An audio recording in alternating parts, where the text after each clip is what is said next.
Est-ce qu'on peut continuer? D'accord, parfait.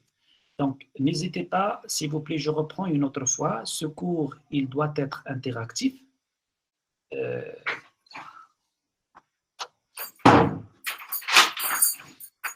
le cours, il doit être interactif et n'hésitez pas de poser les questions. Maintenant, cette partie, c'est une partie pratique, si vous voulez, pardon, c'est une partie pratique qui traite certains exemples et bien de mettre en place les concepts de base de langage de programmation C++. Donc, c'est pas une introduction, mais juste un petit rappel sur le langage C++. C'est un langage, il y a certaines spécificités de C++ par rapport au langage C et par rapport de d'autres langages de programmation, c'est-à-dire on parle de certaines commandes ou bien certaines instructions qui ne peuvent être utilisées qu'à travers le langage C++. On va essayer de définir les classes et les objets, ce qu'on nous a, c'est pas d'une manière pratique. La première séance, nous avons défini les classes d'une manière conceptuelle, c'est-à-dire le principe des classes, principe d'objet. On va parler d'une manière concrète sur l'encapsulation, les propriétés membres, les constructeurs, destructeurs, les fonctions amies, les surcharges des opérateurs, les techniques d'héritage simple et multiple et les fonctions virtuelles. Tout ça, donc on va voir étape par étape. Donc quand on parle de C++, donc normalement, il doit être meilleur que C, c'est normal. Donc il supporte le langage. C'est une amélioration de C dans le sens de version, c'est pas dans le sens de dans le sens de comment on dit d'une nouvelle version qui supporte l'orienté objet, mais c'est pas une nouvelle version qui implémente d'autres fonctionnalités dans le langage de programmation procédurale classique. Donc, on peut dire que c'est une amélioration aussi de C. Il supporte l'abstraction des données, c'est-à-dire les classes, et il supporte la programmation orientée objet. On parle d'un ensemble des fonctionnalités ou bien des spécificités du langage C++. Il y a la notion d'abord de prototypage, les instructions d'entrée-sortie.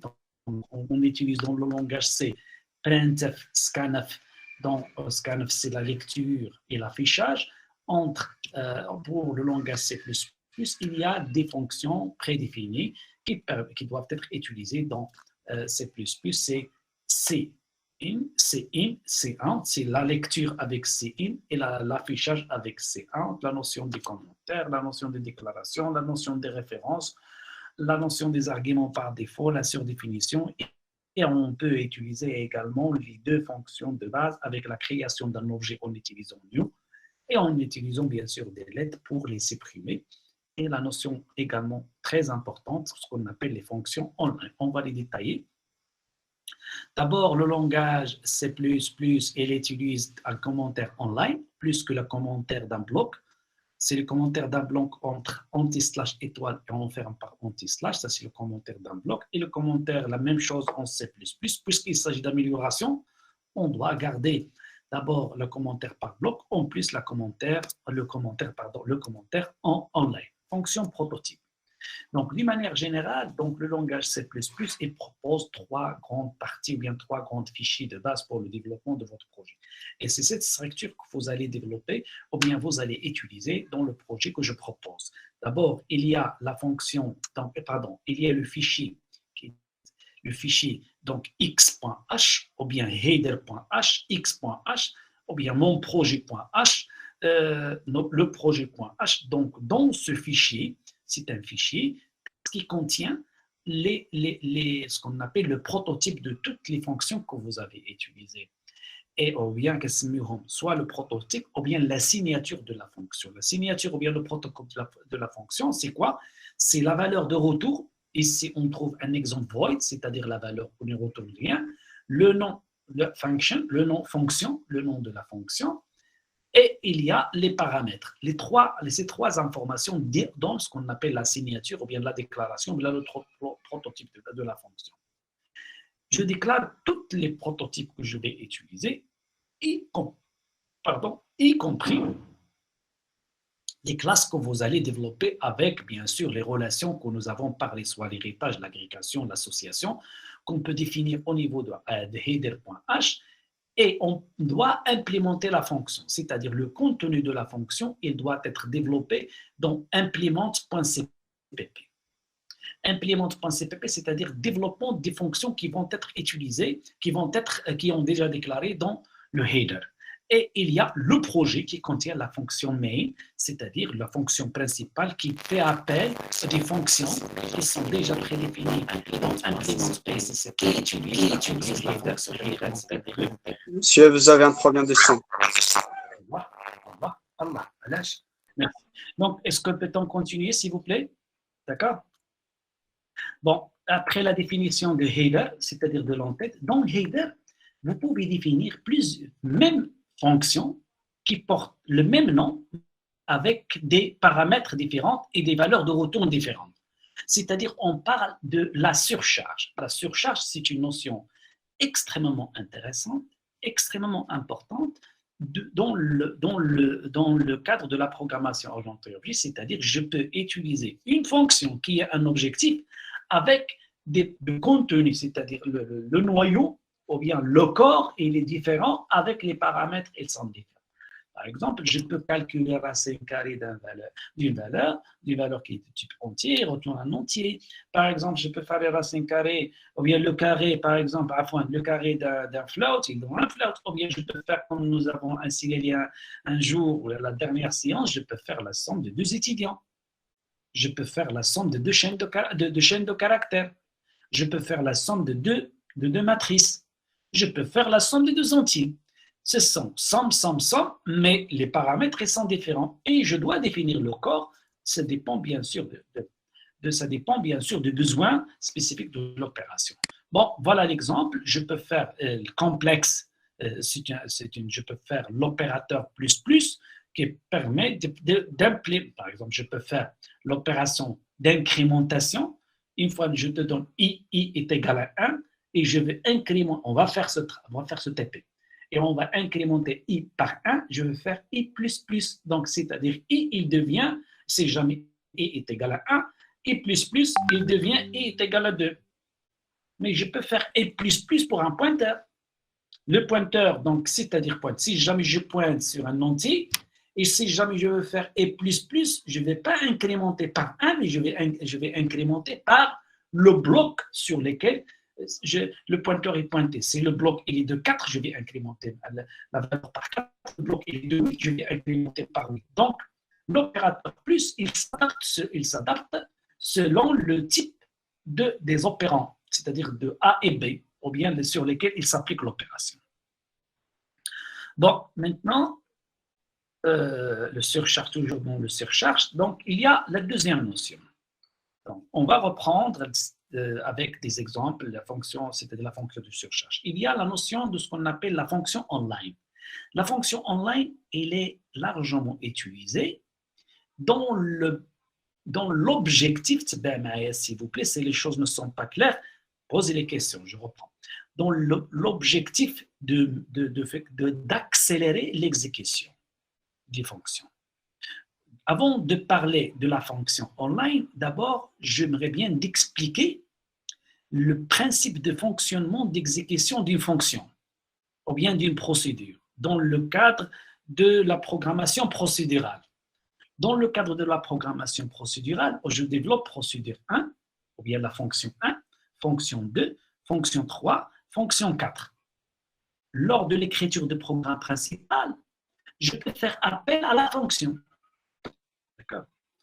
Dans ce cas, d'une manière générale, le compilateur, qu'est-ce qu'il fait? Donc, au départ, il fait la compilation syntaxique et lexicale. Si les choses sont correctes, on passe à l'édition des liens, c'est-à-dire l'éditeur des liens, ou bien on passe à la compilation, la génération de code. La génération de code se forme qui est directement exécutable.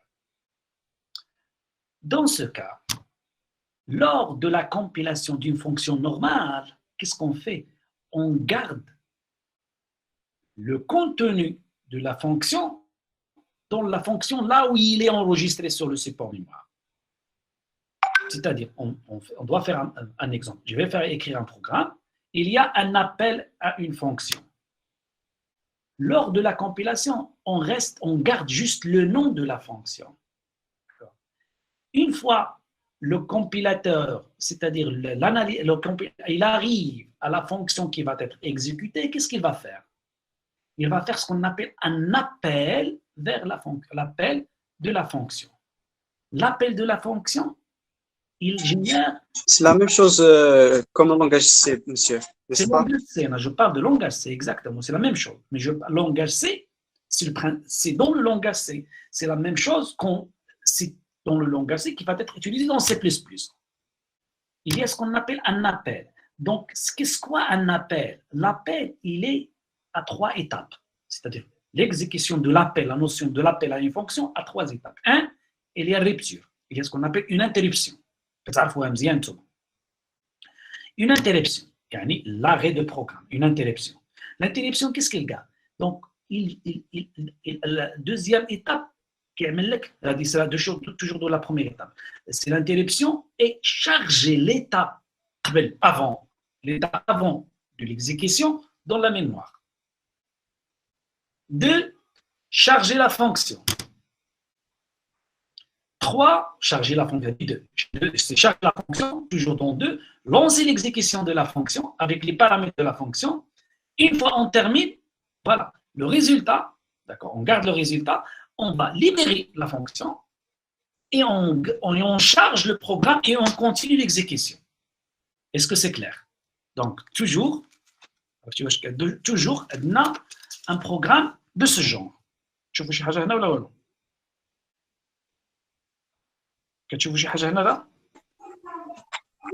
Non, monsieur. Non, c'est pas l'appel. Donc, toujours, nous avons quoi? L'appel, c'est l'interruption, c'est-à-dire stockage de l'état de la programme dans la mémoire, charger la fonction, exécuter, ainsi de suite. On suppose. Donc, toujours, interruption, charger, stocker l'état actuel, charger la fonction, exécuter, décharger, charger, consomme le temps d'exécution. Il consomme le temps. Bzef, à charger, ainsi de suite. Le problème, donc, surtout, si jamais la fonction X, la fonction à laquelle on fait l'appel, il est trop utilisé. Si jamais, par exemple, la fonction il est utilisée 10 fois, combien de chargements et libérations et exécutions et déchargements, combien on va les faire? Si 10 fois, à chaque appel, interruption, stocker, charger, exécuter, décharger, charger le programme. Ça, il prend énormément de temps. Donc, l'idée, c'est quoi? C'est mieux si jamais une fonction il est trop utilisée dans un programme. Au lieu de, à chaque fois, on va faire un appel vers la fonction, c'est mieux de l'insérer dans le programme. C'est-à-dire de changer la fonction par les instructions de la fonction lors de la compilation. Et comme ça, on n'aura pas un appel. Qu'est-ce qu'on aura? Le programme, la fonction, il va être remplacé par le contenu, c'est-à-dire par les instructions, et on va continuer normal. Si jamais il y a un autre appel, il est normalement déjà changé, c'est dans le compilateur, il a déjà changé la fonction à un ensemble des instructions, et ainsi de suite. Donc, il n'y a pas de va-et-vient, il n'y a pas des interruptions. Est-ce que c'est clair?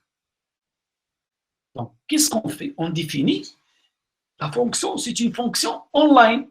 C'est-à-dire, on ne va pas faire les interruptions. Il devient une fonction online. Donc, le code de la fonction, il va être inséré avec le code du programme tout entier. Et comme ça, on n'aura pas des appels, il n'y aura pas des interruptions. Donc, le va-et-vient n'existe plus. Et comme ça, la compilation, l'exécution,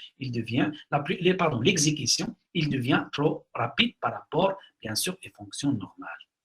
Si jamais je pose la question, c'est jamais que c'est non, ça c'est l'avantage. Quel est l'inconvénient? Monsieur, Oui. à chaque fois qu'on a besoin d'une fonction, on va copier le code. Ça va surcharger le programme. Excellent. Très bien. Bravo. Ça, c'est l'inconvénient. Surtout si la fonction, il est de trop grande taille. C'est pour cela on dit les macros sont conseillés d'utiliser pour les fonctions très petites. des fonctions qui ont 2, 3 instructions ou bien une seule instruction. Et comme ça, si jamais il est trop utilisé, ça ne pose pas de problème. Il y a le programme, une seule instruction. Mais si la fonction il contient un bloc consistant des instructions, donc ce n'est pas la peine de les déclarer online. Bravo, je crois la question, la réponse, elle est correcte. C'était qui exactement qui a donné la réponse? Boukar, monsieur. Boukar, madame. Boukar Mala. Boukar Mala. Bravo Boukar Mala. Donc c'est ça. Donc maintenant, je crois, si jamais vous arrivez quand même à donner la réponse sur l'inconvénient de fonction online, je suis sûr et certain maintenant vous comprenez, vous avez bien compris qu'est-ce que ça veut dire la fonction online. Pour la définition. Monsieur, j'ai une question s'il vous plaît. Monsieur, oui, très bien. En ce qui concerne les fonctions en ligne, lors de leur exécution, le programme, est-ce qu'il fait un saut vers la fonction qu'on a déterminée, ou bien comment ça fait l'exécution de cette fonction en ligne? Non, il ne va pas faire un saut, il n'y a pas de saut. Très bien, donc il n'y a pas de saut avec la fonction online. Sans fonction online, toujours il y a ce qu'on appelle un saut, ou bien un appel toujours, donc il y a un appel vers une interruption pour vers un saut vers l'autre fonction et la continuation. Par contre, avec les fonctions online, je prends le code de la fonction elle-même et je l'insère dans le programme tout entier. Voilà un exemple. Ça, c'est une fonction online. La fonction online, quand vous voyez donc void, clear, machin, l'appel, donc lors de l'appel du macro, donc il y a le changement de la fonction. Vous voyez, c'est-à-dire il n'y a pas de saut, mais le code, il va être inséré dans la fonction principale. D'accord? J'ai pas compris bien, monsieur. Vous n'avez pas encore complété la réponse? D'accord. C'est-à-dire, si jamais vous avez un programme qui contient la fonction, sans online, on va faire un appel, une interruption. Avec online, le compilateur, qu'est-ce qu'il va faire? Lors de la compilation, il va changer l'appel par le contenu. Il va déplacer le contenu dans le programme. Et comme ça, on aura un seul programme avec des instructions itératives, une après l'autre. Il n'y a pas d'appel. Il n'y a pas de branchement, d'interruption, branchement, chargement, déchargement. C'est bon? Mais on a dit, monsieur, que c'est inconvénient. Même si, monsieur? Même si la fonction est grande, ou bien il comporte plusieurs instructions. Ah, bien sûr, bien sûr. Si jamais il contient un bloc, on charge la totalité du bloc. Comme il a déjà ton ami, monsieur Boukar, le problème, c'est jamais la fonction, il contient des centaines de lignes. Et on fait l'appel plusieurs fois. À chaque fois, on va insérer le même bloc. C'est-à-dire le programme, il devient trop chargé. D'accord. C'est pour cela qu'on applique la fonction online pour les fonctions, les très petites fonctions, comme celle-là, comme fonction online. Le max entre x et y, c'est une fonction qui retourne x si x est supérieur à y et retourne y, sinon. C'est une instruction macro plus petite. Au lieu d'utiliser à chaque fois un appel, c'est mieux de l'insérer dans le code. C'est comme ça. On va l'insérer dans le code.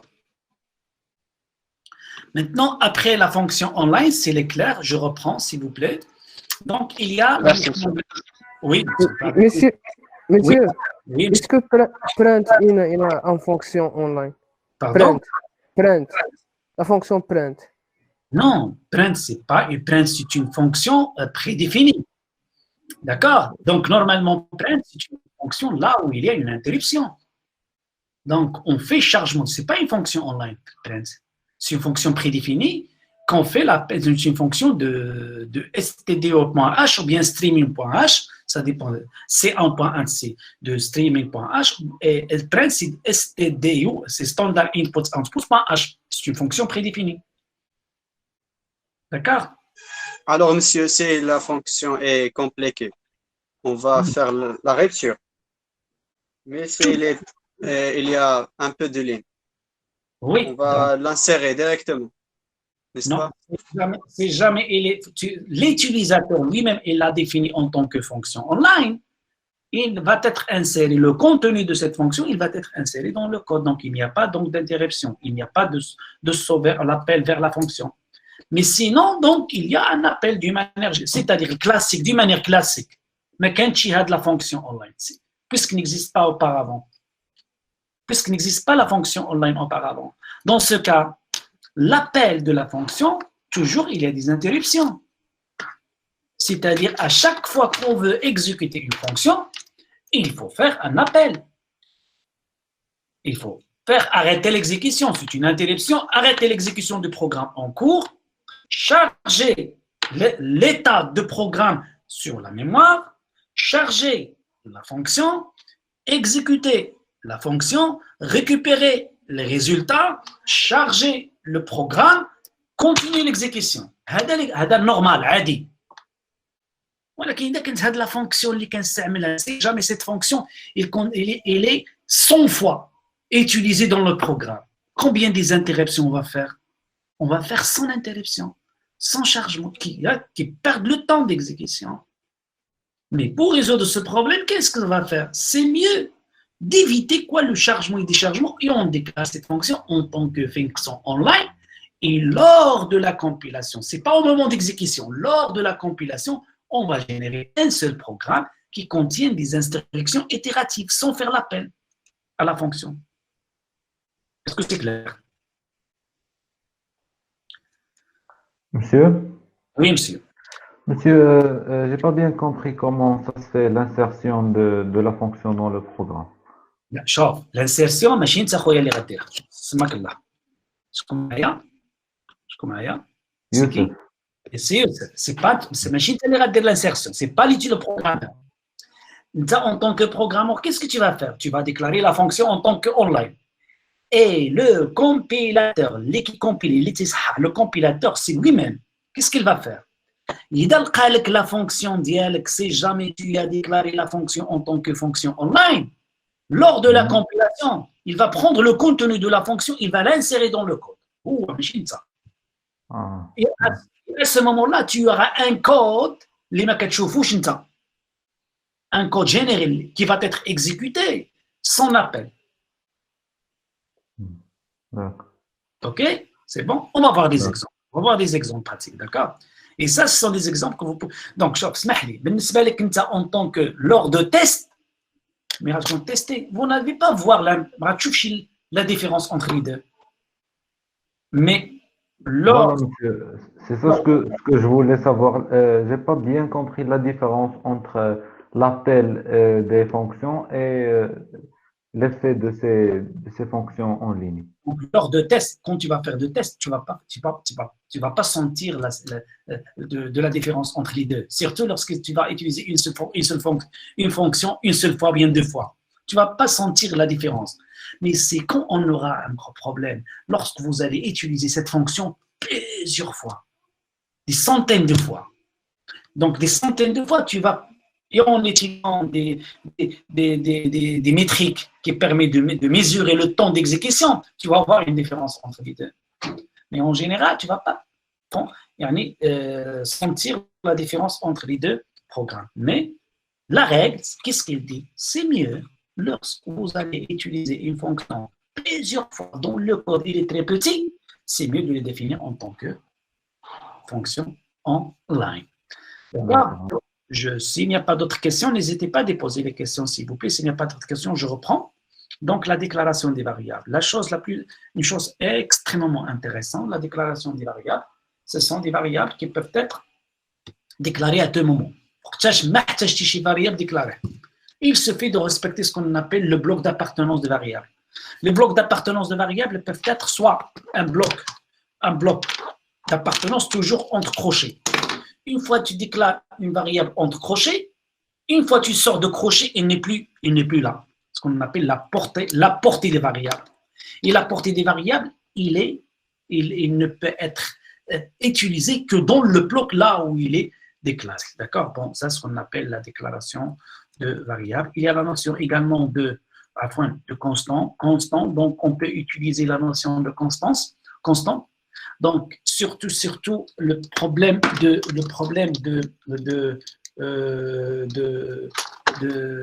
pointeur. Et le pointeur, on va faire, si vous voulez, on va reprendre une séance de pointeurs parce que la majorité des étudiants ne savent pas c'est quoi un compteur. Et c'est pour cela que je vais reprendre. Et c'est pour cela que je vais reprendre une partie, ou bien le cours sur les pointeurs par la suite. Je ne sais pas moi, est-ce que vous avez déjà une connaissance sur les pointeurs? Vous connaissez c'est quoi les pointeurs? Puisqu'on va les utiliser surtout dans la partie, ce qu'on appelle dans l'héritage simple et l'héritage multiple.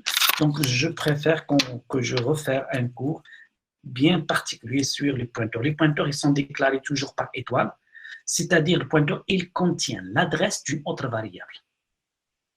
L'adresse d'une autre variable, c'est-à-dire, je ne stocke pas la valeur, je stocke l'adresse de la valeur. Et puisque l'adresse de la valeur elle est codée sur 2 octets, ou bien 4 octets, ça dépend de version de votre machine, mais d'une manière générale sur 2 octets, 16 bits, à ce moment-là, la taille du pointeur, elle est toujours 16 bits, c'est-à-dire 2 octets. Même si je pointe sur une variable de 8 octets, à ce moment-là, je prends l'adresse. Et je stocke l'adresse de variable. Donc, les opérateurs qu'on va voir plus tard, c'est extrêmement intéressant. Les opérateurs qu'on va voir plus tard sur les pointeurs ne sont pas les mêmes sur les variables classiques que vous connaissez. Si jamais tu as un pointeur qui pointe sur un entier, sachant qu'un entier est là 2 octets, une fois je vais appliquer l'opération de plus sur ce pointeur, je vais incrémenter par 2. Si jamais le pointeur il pointe sur un float, et je sais très bien un float il est codé sur 4 caractères, et si jamais je veux faire une opération de plus sur ce pointeur, je vais incrémenter par 4. 4, c'est la taille de l'octet. Donc, c'est-à-dire, je dis comme quoi je pointe sur un entier et je me déplace vers l'entier suivant. Et la taille de l'entier, c'est 4 caractères. Donc, ce sont les opérateurs sur les pointeurs. Dans ce cas, j'ai un pointeur et j'ai la valeur pointée. Je peux fixer le pointeur sans fixer la valeur. Je peux fixer les deux. Je peux fixer la valeur sans que je fixe le pointeur. Je peux garder les deux libres. C'est ça ce que représente ce slide. Je peux garder les deux sans libre, c'est child. Je peux fixer le contenu sans fixer le pointeur. Je peux fixer le pointeur et je peux fixer les deux. Donc ça, ce sont des choses qu'on va voir dans la base pratique et reste extrêmement intéressant. Après la notion du pointeur, il y a la notion de référence. Le problème qui se pose au niveau des pointeurs, il est très compliqué pour la manipulation. Comme j'ai déjà signalé, vous avez un pointeur qui pointe sur l'espace. Donc, pour la manipulation de la valeur,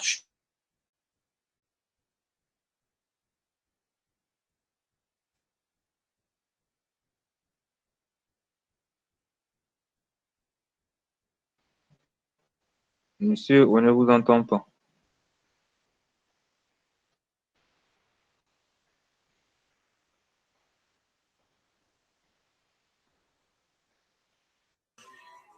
bon, allez, comme vous voyez dans ce transparent, quand j'ai fait int array 10, je réserve 10 caractères, 10 entiers. 10 multiplié par 2, 10 c'est-à-dire 20 cases mémoire pour array, pour cette variable. Donc, une fois que je réserve 10, donc l'espace mémoire, je réserve dès le départ, je réserve 10. Mais si jamais je vais utiliser que de variables, de int, les 8 Dans l'espace de 8, il reste inutile, il reste réservé inutile. Ça, c'est le point faible de la déclaration, ce qu'on appelle la déclaration statique, dès le départ. Comme il a déjà signalé. Alors, monsieur, les pointeurs sont des tableaux dynamiques. Ce n'est pas tableau dynamique. On dit, donc, on peut réserver l'espace selon nos besoins. Ce n'est pas tableau dynamique, mais ce sont des variables dynamiques. C'est-à-dire, un pointeur, je fais quoi? La réservation de l'espace juste pour le pointeur. Et le pointeur, pour faire quoi? Pour stocker l'adresse. Et je sais très bien l'adresse, il est sur 2, donc je réserve 2 cases mémoire. Et qu'est-ce que je vais stocker dans ce pointeur? Je vais stocker l'adresse d'une autre variable. Une fois que je stocke l'adresse d'une autre variable, c'est-à-dire je n'ai plus la valeur dans la variable pointeur. J'ai la valeur dans l'espace de cette valeur, dans l'espace réservé. Et comme ça, pour lire cette information, je pointe sur l'information. Je vais aller directement sur l'information pour charger l'information. Donc, ça reste extrêmement intéressant. On va l'utiliser, attention, on va l'utiliser dans plusieurs reprises, quand vous allez voir, surtout dans ce qu'on appelle le constructeur par recopie. C'est une notion extrêmement intéressante. S'il n'est pas clair, je reprends.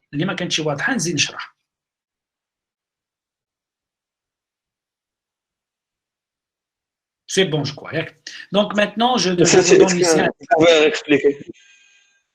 D'accord. S'il vous plaît. D'accord, je reprends. Et étant donné que vous avez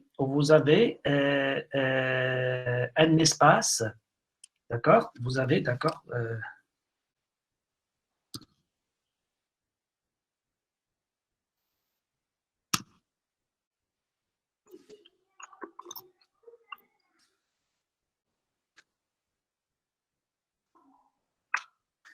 c'est jamais, donc d'une manière générale, donc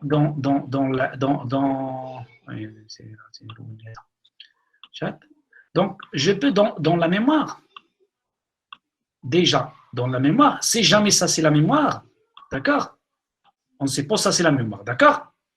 La mémoire elle est partagée en plusieurs.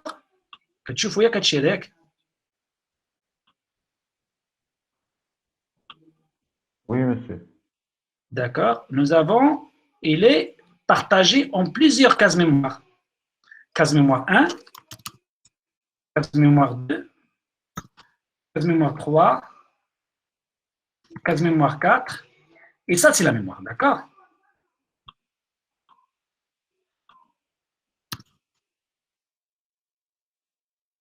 Voilà la mémoire, elle est comme ça. Donc la première case mémoire, la deuxième case mémoire, c'est là où on stocke les valeurs. Ça, c'est la case mémoire. Qu'est-ce qu'il contient? Il contient 8 bits. Bit 1, 7, il est partagé en 8 bits. Puisqu'il est partagé, c'est-à-dire le bus que vous avez, que vous connaissez très bien dans le génie électrique, le bus qui fait le transport de données, le bus, il contient 8 branches. On trouve ce qu'on appelle un ordinateur de 8, un ordinateur de 64, un ordinateur de 32. Donc, c'est-à-dire c'est 8 bits, c'est le branchement pour véhiculer l'information. Et pour chaque case, il a une adresse ici, l'adresse. Pour faire l'adressage, c'est-à-dire pour faire l'adresse de chaque case, il y a des bus qui sortent d'ici, qui sortent pour chaque. Il y a donc, normalement, si jamais nous avons ici des broches comme ça, un câble comme ça, qui adresse cette case, CTRL-C, CTRL-V, CTRL-C, CTRL-V, ça, CTRL-C, CTRL-V, ça, c'est pas la peine de conduire. On suppose que nous avons une broche là, une broche qui contient deux câbles. À votre avis, combien on peut adresser des cases? Ça, c'est l'adresse OD 00. Très bien, 4. Deuxième, c'est 0, 1, 1, 0, 1, 1.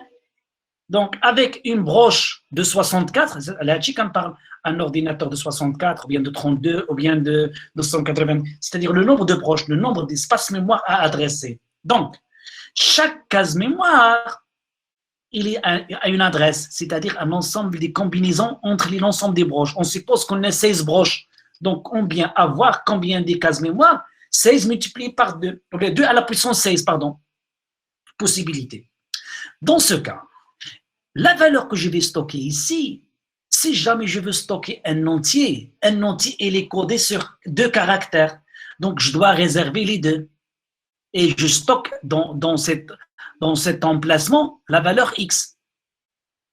D'accord, les deux, ici. Ça et ça. Et si jamais je vais réserver une autre variable entière, je vais réserver les 2. Et ainsi de suite. Si je veux réserver un tableau de son entier, combien de cases mémoire je vais réserver? 100 multiplié par 2 cases mémoire. Imaginez une seule variable. Mais si je réserve ici 100 cases mémoire et je vais utiliser que 4 ou bien 5, les autres, ils restent inutiles. C'est là où il y a la notion d'un pointeur. Un pointeur, c'est quoi? Vous avez là un espace pour stocker quoi? Stocker la valeur de ces broches, la valeur de l'adresse. Et la valeur de l'adresse, elle est généralement sur 2 octets, c'est-à-dire je réserve 2 octets ici et je stocke quoi? La valeur, et je stocke la valeur, par exemple, de ici, qui va être la,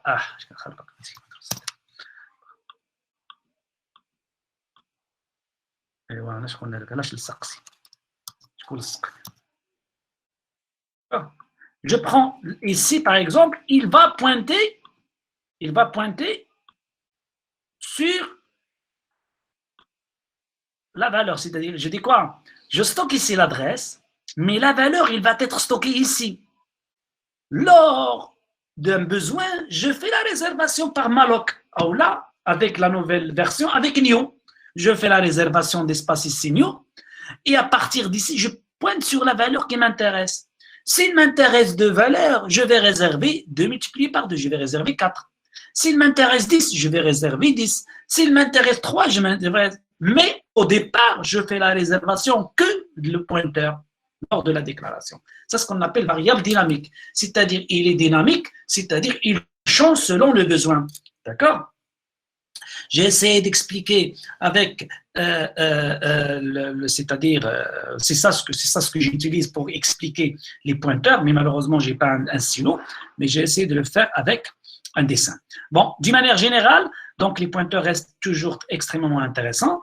Et voilà, ils ont une utilisation par la suite qu'on peut les faire lors de l'utilisation de travaux pratiques. On passe. Maintenant, la réservation mémoire, la réservation avec c'est-à-dire lors de l'utilisation de pointeurs, je veux réserver l'espace mémoire qui m'intéresse. Avec C, on utilise malloc. Je réserve un ensemble des entiers.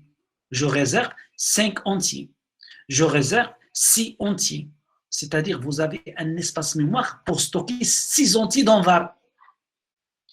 Et combien on peut utiliser cette syntaxe? Pour le langage C++, c'est la même chose. Au lieu d'utiliser malloc, on utilise quoi? New. Et pour la suppression, donc voilà, c'est-à-dire l'allocation, ce qu'on appelle l'allocation mémoire. Je peux utiliser la réservation d'espace mémoire avec, par exemple, avec un entier qui est déjà prédéfini. Ce sont des gymnastiques que vous pouvez faire, mais ce ne sont pas compliqués, très, très, très simples. Il y a d'autres choses qui sont nouvelles dans C++, c'est ce qu'on appelle les variables d'entrée-sortie. Les variables d'entrée-sortie sont toujours utilisées dans C avec std, standard input output.head.h. Ici, on utilise IOString, on utilise du string. On n'utilise pas les strings, c'est-à-dire, string, c'est une suite, un flow des caractères. Vous avez le flow caractère en tant qu'entrée. Et on doit spécifier la source d'entrée. Et ça, ce que vous allez utiliser plus tard.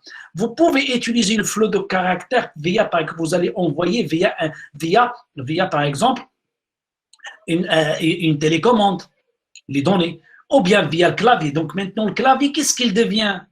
Il devient juste derrière, il y a un fichier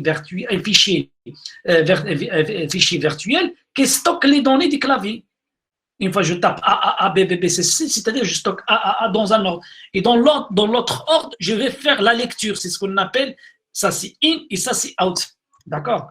C'est le même principe, sauf que vous pouvez formater la lecture selon vos besoins avec IOStream, c'est-à-dire qu'il donne plus de possibilités pour bien manipuler le flux d'entrée-sortie. Donc, toujours dans le flux d'entrée-sortie, retourne à la ligne /n et ici, donc, je peux utiliser endLine. Ce sont des TP très simples, très simples qu'on va voir ensemble, pratique avec un exemple qu'on peut l'utiliser d'une manière très simple. Toujours dans le flot d'entrée, je peux utiliser l'utilisation. Monsieur. Oui, monsieur. Une question, monsieur. Oui. La bibliothèque IOStream, monsieur, c'est seulement pour C-out et C-in ou bien pour toutes les autres fonctions? IOStream, il utilise toutes les fonctions nécessaires d'entrée-sortie. C'est-à-dire, très bonne question, c'est-à-dire je peux lire à partir d'un fichier, je peux lire à partir de clavier, je peux lire à partir d'un pipeline, c'est-à-dire à partir d'une entrée pipe, c'est-à-dire là où il y a des données. Je peux lire à partir sur des sockets, c'est-à-dire la communication réseau. Le flux, là où nous avons les données, qu'il arrive, les données, et ces données, je peux lire les données selon le format qui m'intéresse. Comme vous voyez là, IOStream, il peut utiliser même les fichiers, mais il utilise file stream. D'accord? Donc, nous avons IOStream, c'est input, output, stream, et que je peux utiliser comme file l'utilisation des fichiers. D'accord? Ce sont des exemples qui ne sont pas compliqués, mais là, qu'on va les voir par la suite d'une manière pratique. D'accord? Monsieur? Oui, monsieur. Monsieur, le C-in et le C-out, c'est comme print et scan dans le C. C'est printf, c'est out, et c'est in, c'est l'entrée, c'est scanf. D'accord? C'est in value. C'est ça ce qu'on va utiliser, Inch'Allah, souvent dans les travaux pratiques. OK? Il y a une remarque ici peut-être intéressante. Les opérateurs, ce sont des opérateurs supérieurs, et inférieurs, c'est-à-dire C-in, supérieur, vers value. Je peux redéfinir supérieur pour qu'il soit interprété autrement. Donc, cela, on va le voir dans la surdéfinition des opérateurs. Exemple d'entrée-sortie, donc voilà, on va les définir plus tard. D'accord? Voilà. Maintenant, on commence toujours dans la base pratique. Ça, c'est une science pratique 100%. C'est-à-dire, on doit. Ce sont des instructions directement applicables sur le code avec Borland ou bien avec n'importe quel outil qu'on va utiliser par la suite. Maintenant, j'aimerais bien qu'on déclare comment on peut déclarer une classe. La déclaration d'une classe, elle est de cette manière. Classe. Le nom de la classe, c'est préférable, convention qui commence par majuscule. Ce n'est pas forcément. Il y a accolade, il y a fin d'accolade, point virgule. Point virgule, c'est la fin de déclaration de classe.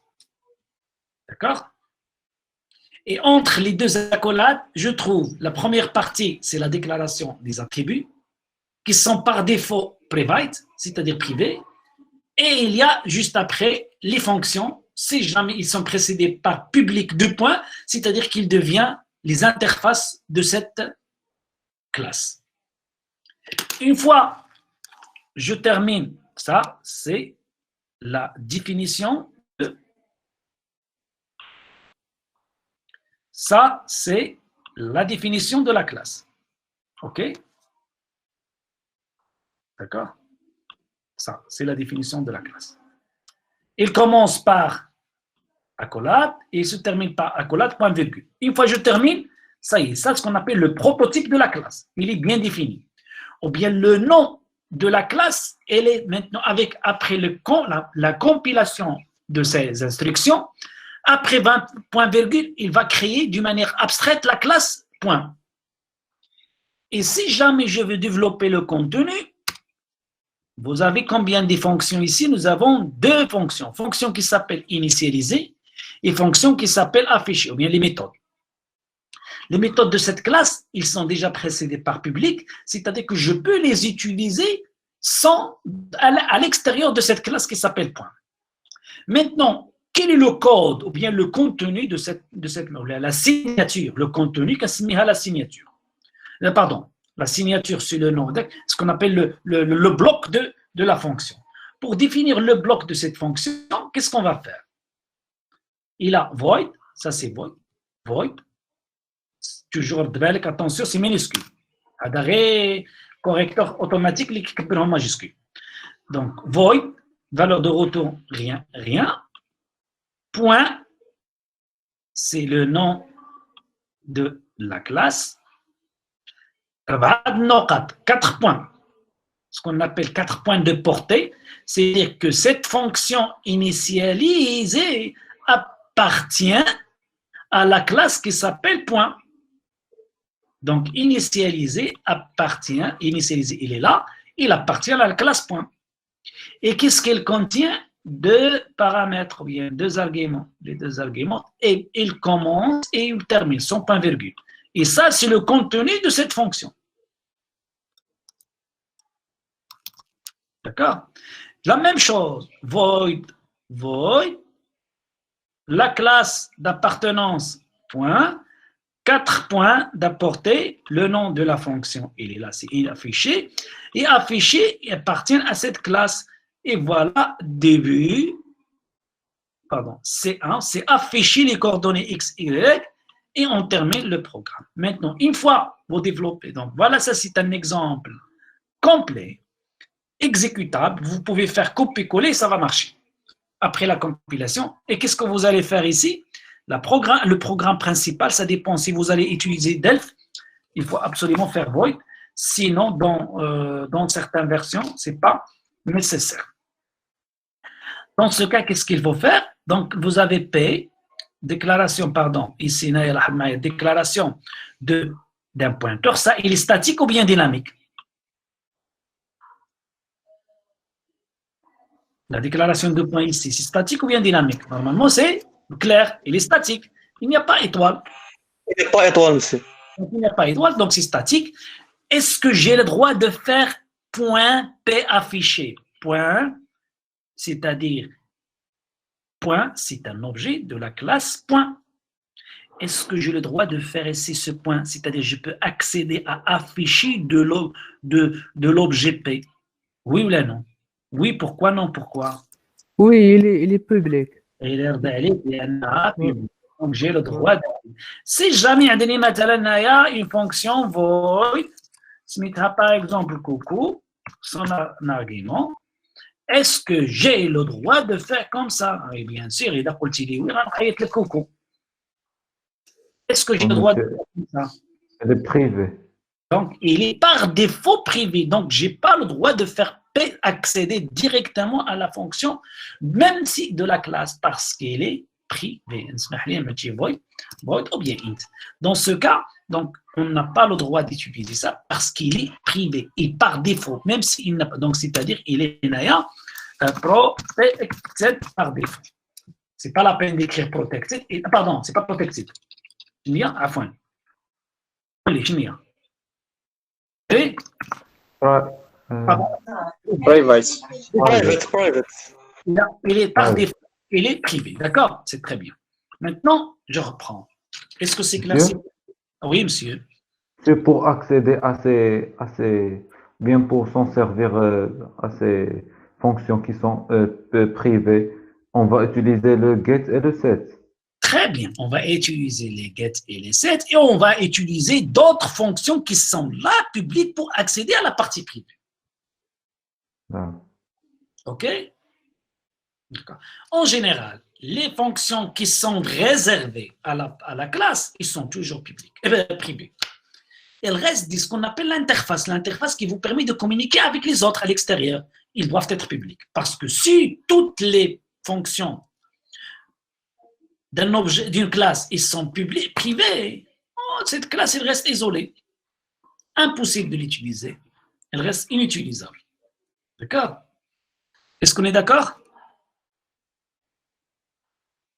Oui, monsieur. Monsieur.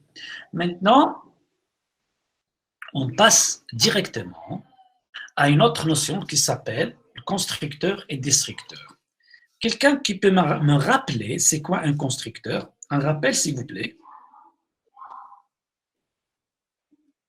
Quelqu'un me donne un rappel sur c'est quoi un constructeur? J'écoute. Oui?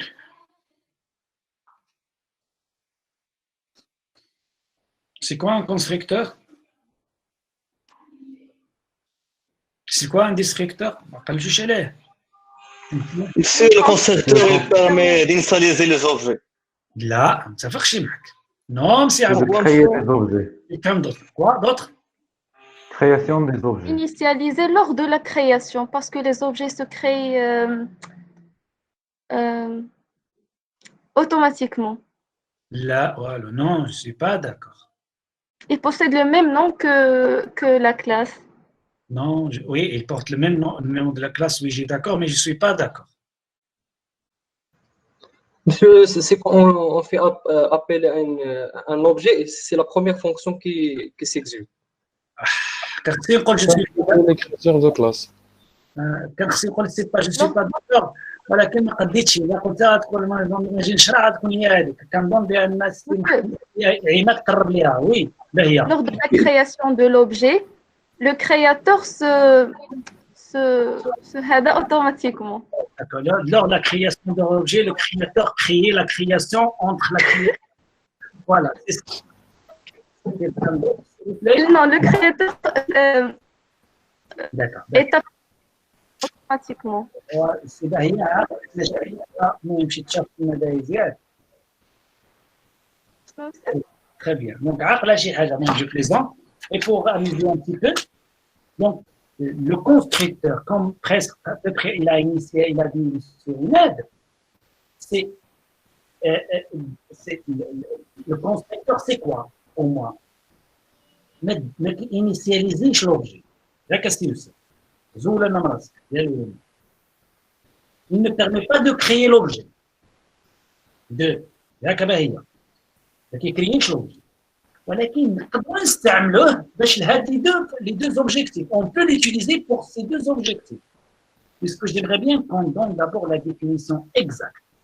Après la définition, on peut manipuler M. Saïd Al-Khalifi. On a toujours là. M. Al-Khalifi, caméra s'il vous plaît. D'accord? Oui, je suis là, monsieur. D'accord, ok. Donc, si jamais je vais donner la définition exacte de quoi? La définition d'un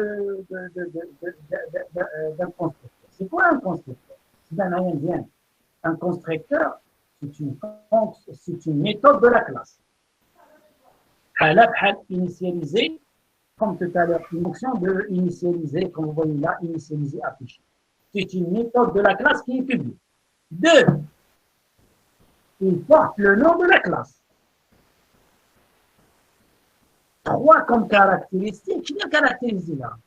Et c'est désigné automatiquement lors de l'instanciation de l'objet. C'est-à-dire, il y a un seul rôle. Le contenu là, il va s'exécuter automatiquement lors de l'exécution lors de l'instanciation d'un objet. Avec cette définition, monsieur Youssef, qu'est-ce qu'on peut faire? On peut exploiter cette notion pour faire quoi? Pour initialiser l'objet. L'objet, il va être créé, c'est-à-dire créer l'espace mémoire pour cet objet. Mais qu'est-ce qu'on va faire cet espace mémoire? On doit l'initialiser, c'est nécessaire. On doit le réserver, c'est nécessaire. On doit communiquer, par exemple, une information, c'est nécessaire. Mais à travers quoi? À travers le constructeur. Comment? Parce que le contenu du constructeur, il va s'exécuter automatiquement. Et comme ça, on va faire ce qu'on veut. On va développer le contenu selon notre besoin. Par exemple, quand je vais créer un étudiant qui va entrer en communication avec moi via le Meet, automatiquement, je dois créer quoi? Un espace de communication et je lui donne le micro et la caméra. Ça, c'est qui va donner le micro lors de la création. Automatiquement de la création, on va exploiter cette notion. Donc, je reprends. Monsieur, Monsieur, oui, s'il vous plaît, oui. on peut définir plusieurs constructeurs. Oui, donc on peut définir plusieurs constructeurs, mais avec des objectifs différents. Par exemple, un utilisateur sans caméra, sans micro. J'aimerais bien décrire. La possibilité. J'ai créé un utilisateur avec caméra mais sans micro. Je vais créer un utilisateur avec micro sans caméra. Je peux créer un utilisateur avec les deux, mais toujours même constructeur. Je lui donne des paramètres, mais toujours il porte le nom, il s'exécute, mais le choix de constructeur à exécuter, ça dépend des paramètres. C'est ce qu'on appelle la surdéfinition de constructeur. On arrivera par la suite. Mais ce qui m'intéresse, un constructeur, c'est quoi? C'est une fonction membre de la classe qui porte le nom de la classe, point à la ligne, et s'exécute automatiquement lors de la création de la classe. Je reviens. Est-ce qu'il permet, est-ce qu'il le rôle, non, c'est pas le rôle, est-ce qu'il permet la création de l'objet? Non, c'est pas elle qui va faire la création. Est-ce qu'il permet de l'initialisation? C'est pas forcément ce qui va faire l'initialisation. Je peux créer et l'initialisation viendra par la suite. C'est-à-dire pour moi, point à la ligne, c'est une fonction qui porte le nom de la classe et membre de la classe, il est du type public et quoi d'autre? Et il s'exécute automatiquement. Automatiquement. Une fois que je vais faire création de l'objet, il y a qu'à exécuter. Le code, il a un code. Le destructeur. Je connais la définition de destructeur. Oui, monsieur. Mademoiselle. Monsieur, Oui. le destructeur, c'est l'opération inverse du constructeur. On va appeler la fonction lorsqu'on va détruire l'objet, monsieur. Mais je ne suis pas 100% d'accord sur la phrase que vous avez dit, monsieur Malin. Pourquoi? Est-ce que vous pouvez reprendre la phrase? Monsieur, on va appeler le destructeur lorsqu'on veut détruire l'objet, monsieur. C'est une fonction. Je ne suis pas d'accord avec on va. On va, non, c'est pas toi, c'est pas moi en tant que programmeur. C'est pas on va faire l'appel à cette méthode. Est-ce que c'est l'utilisateur qui va faire l'appel lors de la description? Non.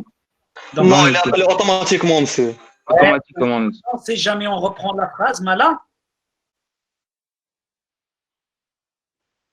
Monsieur, c'est la fonction qui est appelée automatiquement lors de la destruction de l'objet, monsieur. C'est ça. Maintenant, tu as parlé avec la langue de M. Ziani. Donc, c'est une fonction membre qui sera appelée automatiquement à la fin de l'objet. Voilà. Comment il est? Il porte le nom de la classe précédé par tilde. Est-ce que c'est bon? Tout le monde. Est-ce que c'est clair pour tout le monde? Parce que ce n'est pas clair, là, comme il est clair. Oui, oui. Monsieur, s'il vous plaît. Monsieur Youssef. Et après, je donne la parole à Anas. Monsieur, mais est-ce qu'il fait vraiment le contraire du constructeur? Non, c'est pas toujours il fait le contraire de constructeur. Peut-être le constructeur il charraq ou le destructeur il gharb. Rien à voir. Maintenant, par exemple, le constructeur il peut dire bonjour tout le monde. Il va faire rien. Juste il va faire un message bonjour tout le monde. Et le constructeur, au lieu de dire au revoir, qu'est-ce qu'il va dire? J'aimerais bien de passer par exemple les vacances avec vous. C'est rien à voir. C'est-à-dire, mais c'est quand il va dire j'aimerais bien de passer les vacances avec vous. C'est quand? C'est ça ce qui m'intéresse. C'est quand? Lors de la destruction de l'objet. C'est quand il va dire, le constructeur, bonjour tout le monde. Lors de la création. De la création. Ce sont les deux notions. Ce sont les deux notions de base de constructeur. Et après, on parlera de définition, c'est-à-dire le rôle. La question. Autrement, je vais poser la question. Qu'est-ce qu'on peut faire avec un constructeur, Monsieur Youssef? D'après ce que j'ai compris, il donne des possibilités propriétés aux objets. يمكن له يعطي les propriétés, c'est-à-dire il peut initialiser un objet. Un objet, exactement, oui. Se peut initialiser un objet, mais est-ce que par définition, un constructeur initialise toujours l'objet? Non.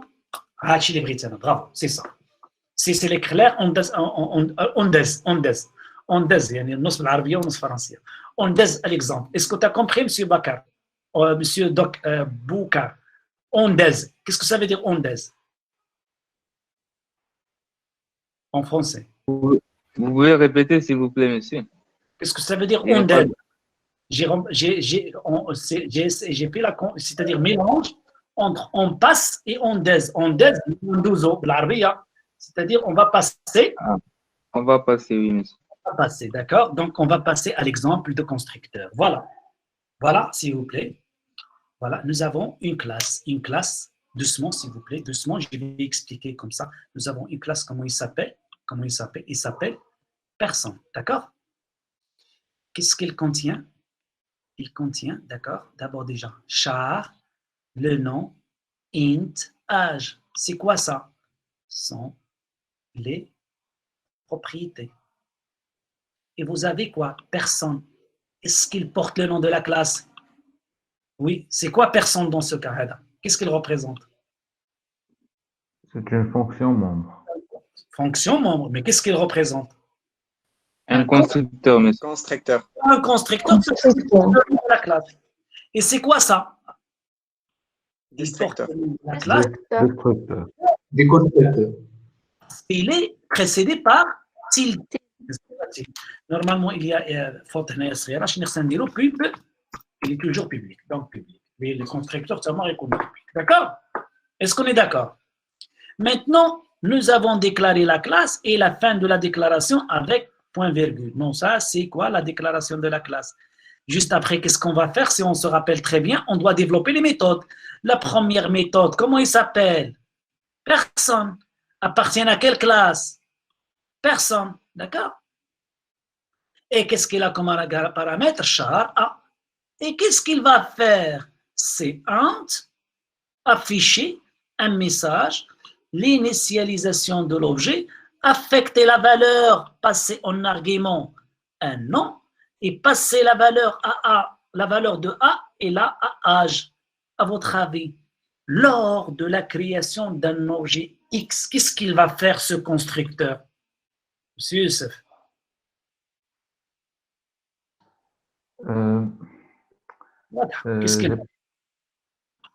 Qu'est-ce qu'il va initialiser l'objet. Voilà. Donc, qu'est-ce qu'il va faire? Il va initialiser. Qu'est-ce qu'il va faire? C'est-à-dire, il va prendre la valeur en N, il va l'affecter à la non. Il va l'affecter avec str copy parce qu'il s'agit de chaîne de caractères. Il va affecter la valeur ديال A لما نعطيها âge. يعني غيولي عندي générer quoi exactement? Une personne avec un nom et l'âge. Donc maintenant, dans cet exemple, le constructeur, quel est le rôle de constructeur? L'initialisation. Dans cet exemple, maintenant je vais garder cet exemple. Je vais supprimer. Je pose la question. Est-ce que maintenant personne c'est un constructeur, monsieur? Est-ce que personne c'est un constructeur? Oui ou non? Oui, c'est un constructeur. Oui, monsieur. Pourquoi? Parce qu'il porte le nom de la classe. Ou c'est une méthode de la classe. Oui, il est public. Voilà, il est constant. Et qu'est-ce qu'il fait? Est-ce qu'il permet d'initialiser l'objet? Non. Qu'est-ce qu'il fait? Non, monsieur, il n'a pas fait l'affectation. Il affiche un message initialisation de l'objet ou un menteur, كذاب, il ne fait rien. Juste, il a affiché un message. Initialisation de l'objet. Est-ce qu'il a vraiment initialisé? Non. Mais est-ce qu'il c'est vraiment c'est un constructeur? C'est un constructeur.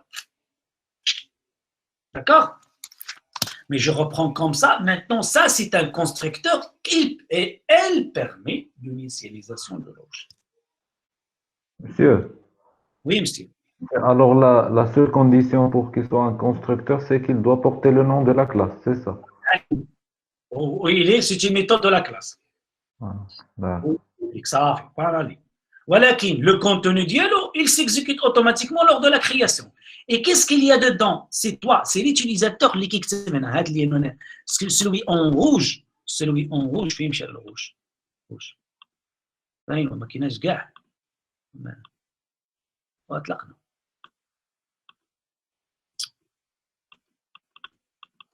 ما كايناش نختاروا هذا فيو. celui qui en فيول هنايا هذا هو. هذا كامل c'est l'utilisateur qui va l'écrire.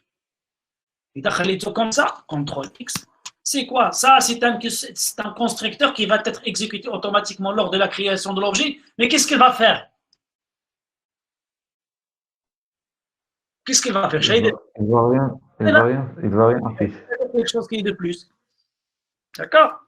Mais normalement, dans le cadre de projet, il faut définir le contenu de constructeur selon le besoin d'Yalcom, selon le besoin de projet. Maintenant, le constructeur, qu'est-ce qu'il fait ici? Qu'est-ce qu'il fait?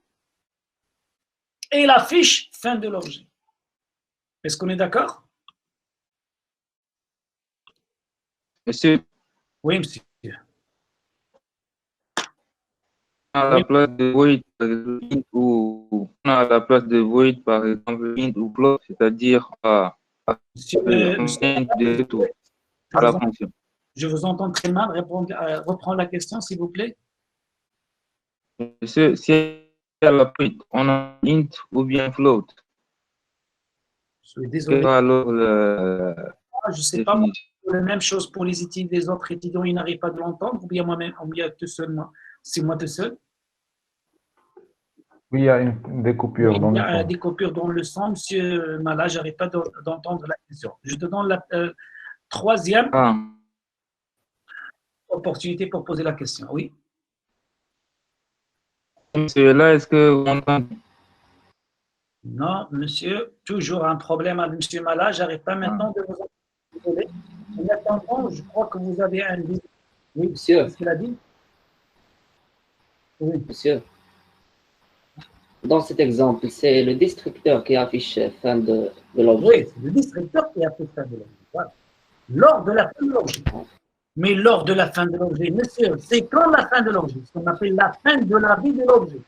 On fait la création de l'objet, il reste dans sa vie, il y a la fin de la vie. Lors de la création, il y a le constructeur, et voilà, je peux manipuler. À la fin de l'objet, il y a l'appel de constructeur. Question, c'est quand on fait l'appel au constructeur, bien sûr à la fin de l'objet. C'est quand la fin de l'objet, c'est le transparent qui vient, c'est le slide suivant. D'autres questions, s'il vous plaît? Monsieur, qui définit la fin de l'objet ou bien la durée de vie?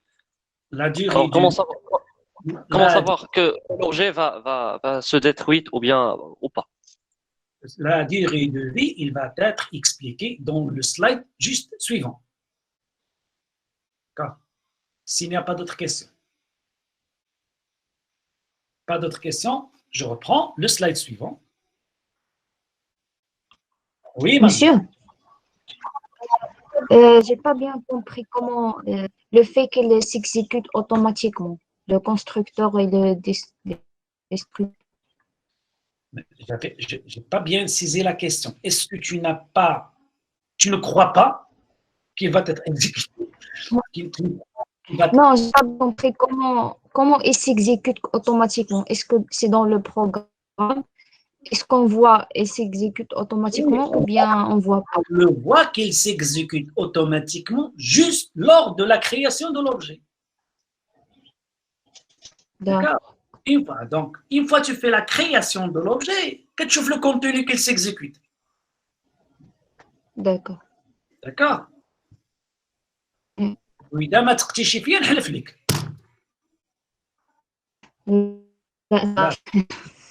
D'accord, yalla. C'est bon, je passe. Non, je reprends les questions les deux questions précédentes. C'est quand il y a la fin de l'objet. D'accord. Normalement, pour qu'on puisse parler la fin de l'objet, on doit faire la différence entre 4 types d'objets. Il y a un objet qui s'appelle objet automatique. La création dialogue, c'est normal. Dans un bloc, des accolades, une fois on dit accolade, une fois je dis dans 2 accolades, accolade numéro 1, accolade numéro 2, c'est-à-dire entre les 2 accolades, comme ça.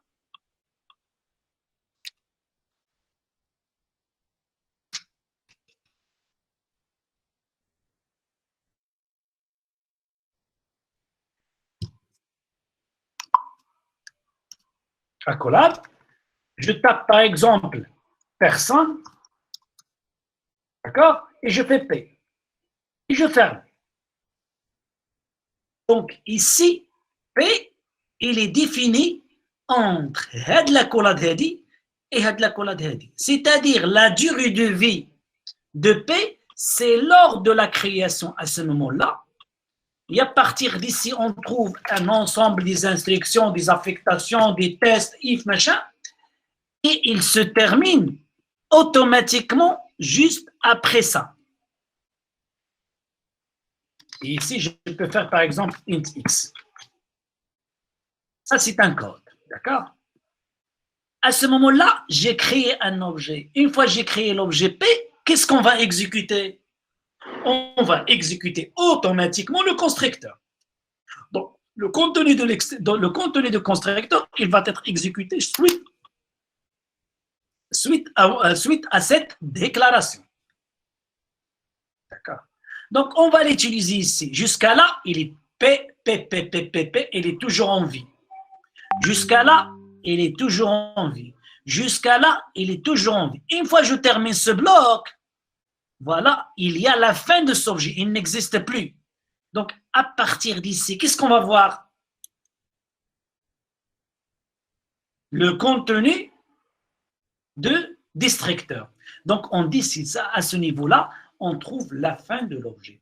Donc, on dit donc une déclaration automatique, soit à l'intérieur d'une fonction qui commence par accolade et termine par accolade, soit dans un bloc par accolade ou bien dans accolade.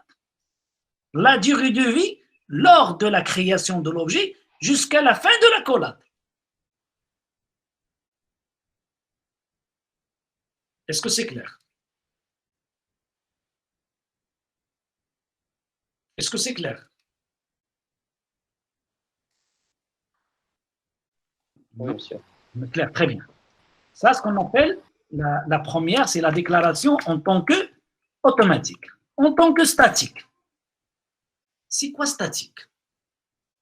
Statique, j'explique, c'est un objet qui ne dépend pas, pardon, on dit, il est indépendant. Lorsque je déclare quelque chose qui est statique, il est un objet qui est statique, c'est-à-dire qu'il ne dépend pas, d'un objet. Quelque chose qui est statique, il ne dépend pas de l'objet, pardon. Il dépend de la classe.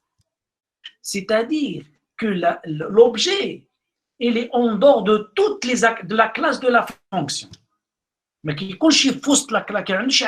avec une classe, d'accord? Ou bien il est défini en tant que statique. Si jamais je déclare un objet qui est statique, c'est-à-dire le changement de la classe, le changement de l'objet, il dépend de la classe. Je reprends. Nous avons maintenant le temporaire. Le temporaire, c'est-à-dire sur la création d'une manière, c'est-à-dire c'est le constructeur qui fait la création. Et la création dans le constructeur. Lorsque je fais à l'intérieur du constructeur, et l'objet dynamique, c'est la création via un pointeur en utilisant bien sûr l'opérateur new et delete. Je vous donne un exemple. اسمح لي هذا لا ماشي هذا خلي هذا باش تفهموها نوقفوا هذه هنايا وغنمشي نعطيكم s'il vous plaît un exemple d'هذا et après on va reprendre les exemples des parties que nous avons commencé avant.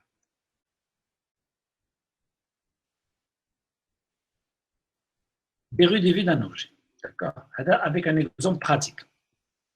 في الأول كنت كنشرح الكور ودابا كنعمل des exemples. شوفوا النوجي.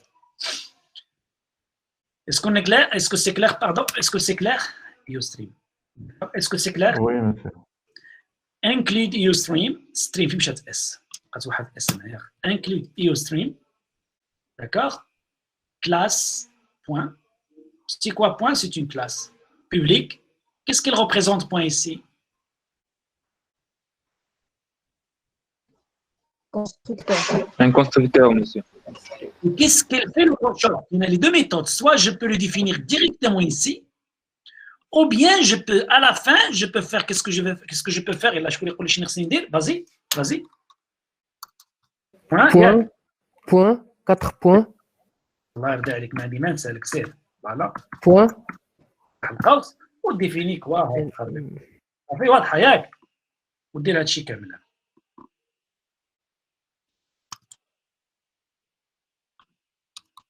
Je peux le faire comme ça.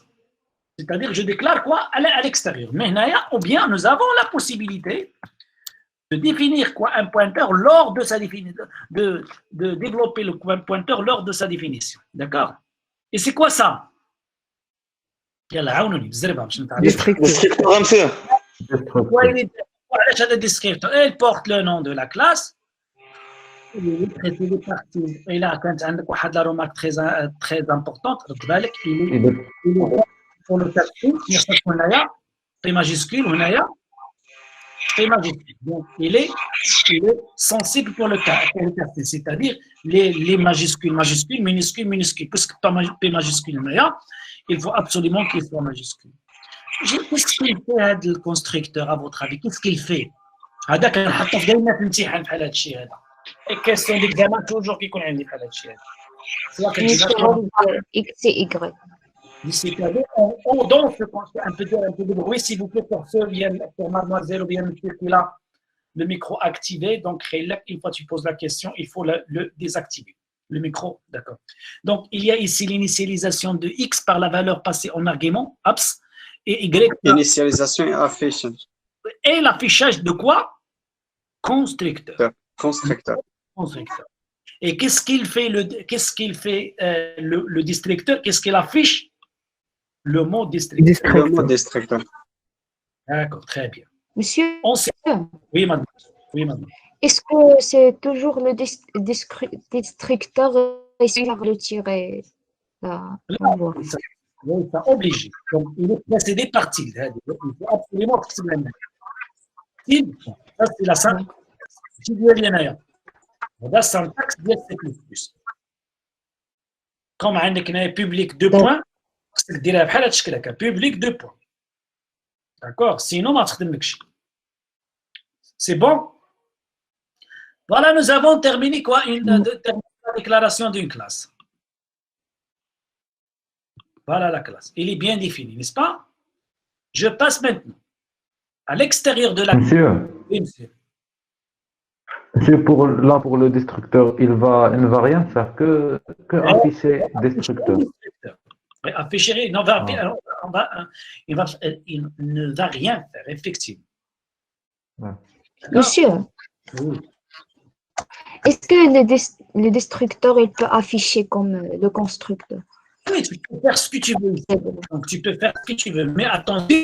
Seulement dans la. Mais il y a l'appel automatique de constructeur. Mais il peut faire ce que tu veux. Donc, c'est ça ce qui est intéressant. C'est-à-dire le contenu du destructeur, il y a des exemples. Maintenant, par exemple, vous avez créé quoi? Un objet. Et vous avez réservé l'espace mémoire nécessaire. À la fin de l'objet,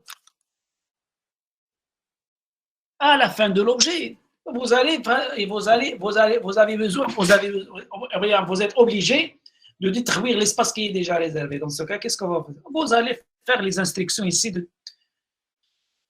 la suppression d'espace mémoire nécessaire qui est déjà réservé, qu'on va voir ces exemples plus tard. Ok? On suppose que nous avons, il n'y a pas d'autres questions, on suppose que nous avons déjà déclaré ça. D'accord? La classe. Maintenant, on va définir quoi? Oui. Monsieur, s'il vous plaît, concernant la création de l'objet et l'utilisation de constructeurs et de destructeurs, est-ce que la fonction, il fait retour des informations après la destruction?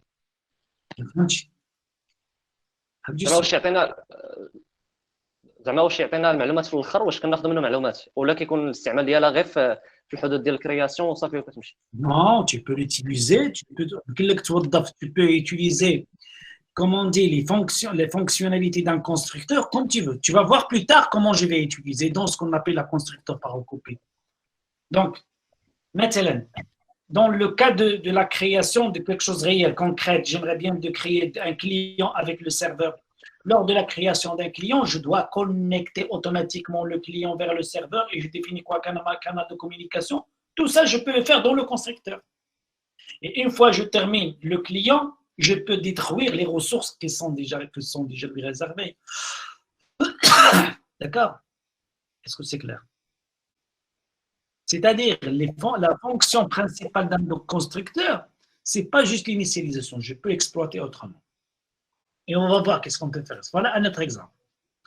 On suppose après la création de la classe, nous avons développé une fonction qui s'appelle func, qui prend un pointeur sur la classe point. Ici, je n'ai qu'un maintenant. Début de la fonction. Ça, c'est statique. Début de la fonction. Qu'est-ce qu'on a ici? Un message qui s'affiche. Début de la fonction. On a c'est une déclaration. Comment il est? Auto. هنايا هذه غتكون ديناميك. هنا شنو عملت هنايا؟ ديال suppression de هذا هو اللي دلت هنا لما كنعيط دابا. Le constructeur هذا هو. Le constructeur ADP. Il y a la fin de fonction. Voilà dans le programme principal. Programme principal, doucement. Nous avons déclaré un point, ou bien défini un point, ou bien instancé un objet qui s'appelle P avec 5 et 4.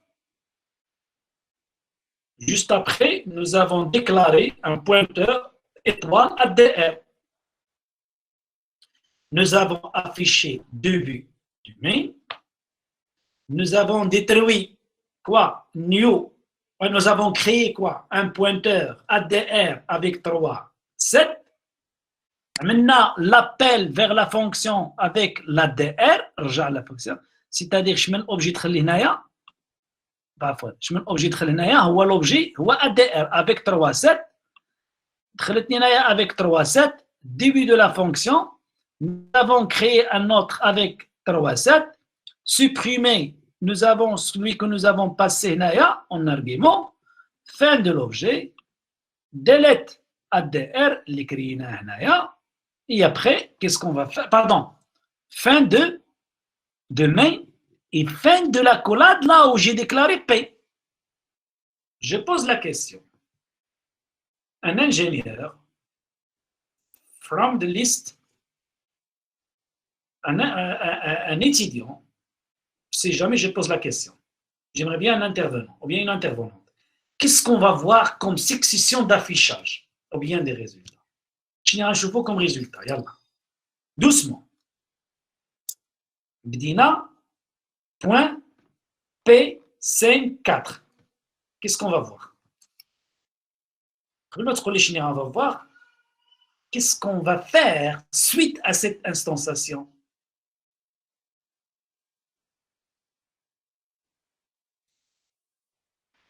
Qu'est-ce qu'on va faire suite à cette instanciation? Question.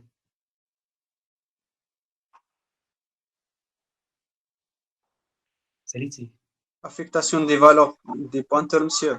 Ouais, عاوني ما كاين لا بوينتور ولا شويه عليك اودي الله يرضي عليك شكون اللي دار شويه شوف ne inquiétez pas de dire les choses qui ne sont pas correctes parce que si vous connaissez tout ça c'est pas la peine que vous soyez juste devant moi انا ça fait plaisir تعنوا لي الاخطاء علاش لانني خصني نعلمكم شي حاجه اللي هي صحيحه مزيان هادشي اللي كنفكر في راسك باش بور كون بيس كوريجي Donnez la réponse, donnez des propositions. يعني ما تكونش passif. Je reprends. Qu'est-ce qu'on va faire? يعني point P 5,4, à votre avis, c'est quoi ça? Créer un point x égale à 5 et y égale à 4. Donc, initialiser un point P. لا ما تقوليش هكا، لا اش كتعني؟ ما تقوليش شكون قال لك هاد 5 هي اللي هي كتمشي لاكس وهذيك شكون قال لك؟ اوترومون خصني لا فراس كوريكت 100%. Initialiser دو فالور 5 انيسياليزي، ما قلناش انيسياليزي، قلنا واحد الهضره دابا عاد. مادموازيل هذه شكون هي؟ اللي طربوش. لا باهيه باهيه. شنو هذه؟ اش كدير هذه؟ قلناها جاوبتك عليها. اش كدير هذه؟ دوسمون لا باهيه يلا. فهمتيني في الاول il permet d'initialiser قلت لكم لا ما كتانيسياليزيش. كدير دابا هذه il fait appel au monsieur Bala monsieur Kala ولا Bala بلاتي شوف اسمح لي monsieur Mala. Oui, oui, monsieur. Oui, monsieur Mala. Qu'est-ce qu'on va faire avec cette instruction? Monsieur, cette instruction, on fait appel à la fonction qu'on a définie auparavant. Pas la ligne, ça, bien Mala. C'est bon, c'est ça. On fait appel au constructeur, lequel de la classe point qui prend deux arguments A et B, qui prend deux arguments 5 ici. Je retourne à mon classe point. Est-ce qu'il y a un constructeur qui a deux arguments? Oui, c'est celui-là. Donc, je lance l'exécution de ça. Une fois que je lance l'exécution de ça, qu'est-ce qu'il va faire? Il va affecter la valeur likentena. C'est quoi? Abs. 5, 4. C'est-à-dire, il va affecter 5 à X ou 4 à Y. Et qu'est-ce qu'il va faire encore? Il va afficher constructeur. Donc, la première des choses, l'examen, tu vas écrire constructeur. Comme première affiche. Ça, c'est l'exécution. C'est-à-dire, tu vas voir l'écran constructeur. Très bien. N'est-ce pas? Sachant qu'il a déjà, entre parenthèses, il a déjà créé un objet avec 5. Il a créé P avec 5, 4. Est-ce qu'on est d'accord? Est-ce qu'on est d'accord, s'il vous plaît? D'accord, monsieur. Oui. Dans ce cas, on ne va pas voir le P en tant que 5, 4, mais dans notre tête, je sais très bien qu'il a déjà créé un point avec 5, 4. Mais qu'est-ce que je vais voir? Le contenu d'exécution, c'est-à-dire qu'il a constructeur. Je vais continuer. Maintenant, point, étoile, ADR. Qu'est-ce qu'on va voir avec point, étoile, ADR?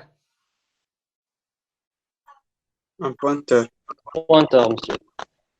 Voilà, c'est-à-dire, ça c'est la déclaration d'un pointeur. Est-ce qu'il y a la création d'un objet? Oui ou non? De type point. Est-ce qu'il y a la création d'un objet de type point? Monsieur Mala. Oui, monsieur. Il y a la création d'un objet de type pointeur. Non, monsieur. Tu m'as dit tout à l'heure, quand j'ai posé la question avec un pointeur, qu'est-ce qu'il fait un pointeur? Il fait la réservation de quoi? Est-ce qu'il fait la réservation de l'objet ou bien il fait la réservation de l'espace pointé par l'objet? L'espace, monsieur. On fait la réservation de l'espace. L'espace pointé par l'objet. Donc, on n'a pas encore fait l'espace pointé par l'objet. Nous avons juste réservé pour un pointeur. Mais le pointeur qui va un objet qui n'existe pas, puisque l'objet qui n'est pas encore créé, est-ce qu'on va exécuter le constructeur? Non, on ne va pas créer on va pas exécuter le constructeur parce qu'on n'a pas encore créé l'objet. Donc, est-ce que le constructeur va acheter? Oui. Vous avez un problème. On entend bien, très bien. D'abord, كتسمعني, monsieur? Non? Mazal? Oui, on entend. Maintenant, oui. Est-ce que vous avez donc, est-ce que est-ce que après point étoile ADR, est-ce qu'il y a l'exécution de constructeur? Non, il n'y a pas l'exécution parce que c'est un pointeur. Un pointeur, il n'y a pas d'objet. Donc, puisqu'il n'y a pas d'objet, on dit un constructeur s'exécute lors de la création de l'objet. Est-ce que l'objet est déjà créé? Non, donc on ne va pas exécuter l'objet. D'accord. On va passer où? L'affichage. Début de mail. Est-ce que je vais écrire feuille d'examen et de réponse? Deuxième message, je vais voir quoi? Début mail. Essaye de voir. J'ai commencé par le constructeur. Normalement, début de mail. Voilà début de mail. Mais on ne va pas vers début de mail départ. Donc, nous avons un constructeur avant début de mail. Puis, qu'est-ce qu'on a ici? Et Allah. C'est quoi ça? Création d'un objet. Un objet. Très bien. Qu'est-ce qu'on va faire? Monsieur, on fait pointer l'espace qu'on a créé comme pointeur à un objet. Monsieur. Je reprends, s'il vous plaît. Je suis tout à fait d'accord, c'est la réponse correcte, mais je reprends la réponse précédente. C'est la création d'un objet. La création d'un objet, d'accord? Qu'est-ce qu'on va faire suite à la création d'un objet? Affectation, monsieur. On va faire. Mais si l'affectation, qu'est-ce qu'on va faire? On va faire l'exécution d'elle-même. Automatique de quoi? Du constructeur. Donc, constructeur. عايش واحد جاته كورونا ماشي المورا شكون هو؟ كنسمع بولانسيا كيدوزهم حدانا بزاف.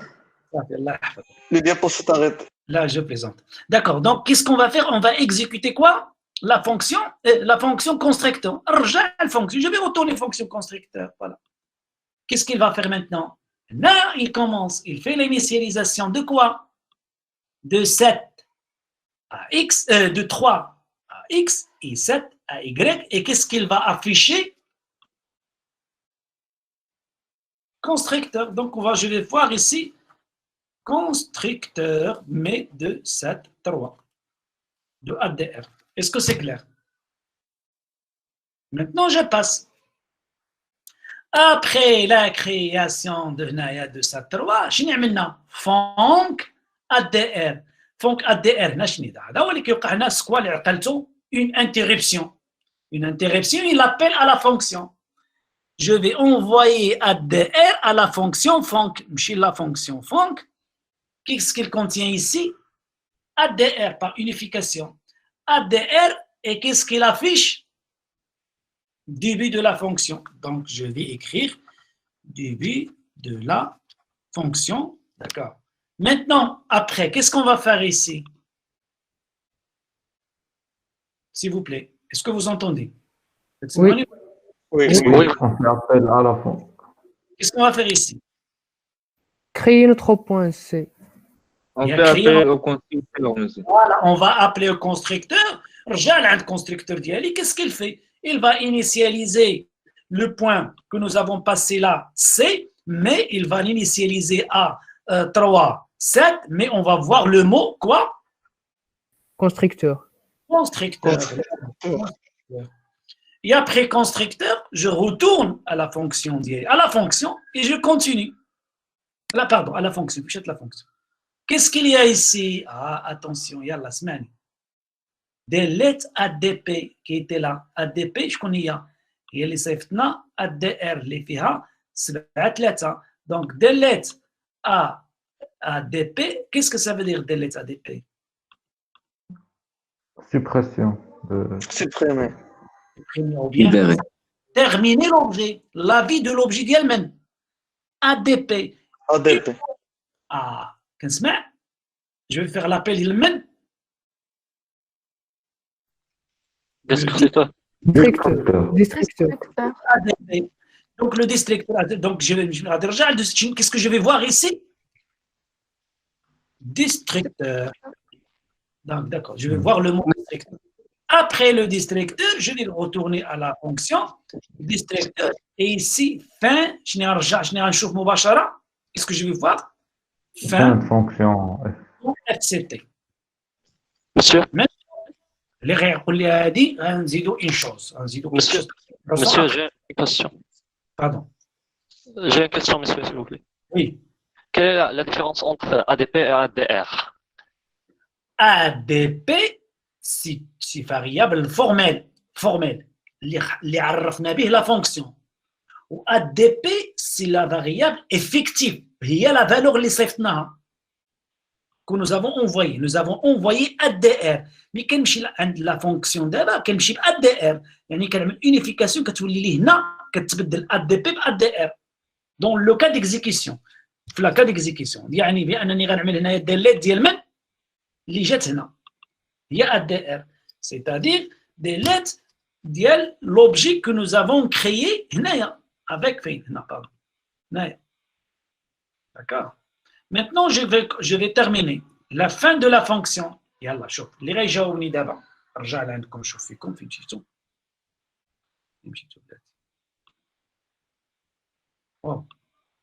رجع لعندكم. كتشوفوا toujours slide نشوفوا راسكم. هنايا à ce moment-là, ce que j'aimerais bien, s'il vous plaît, d'avoir une réponse doucement. Doucement là, c'est pas compliqué, c'est très simple.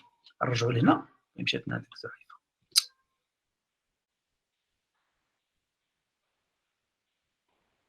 مشى لنا الكل. ما عرفتش فين مشى.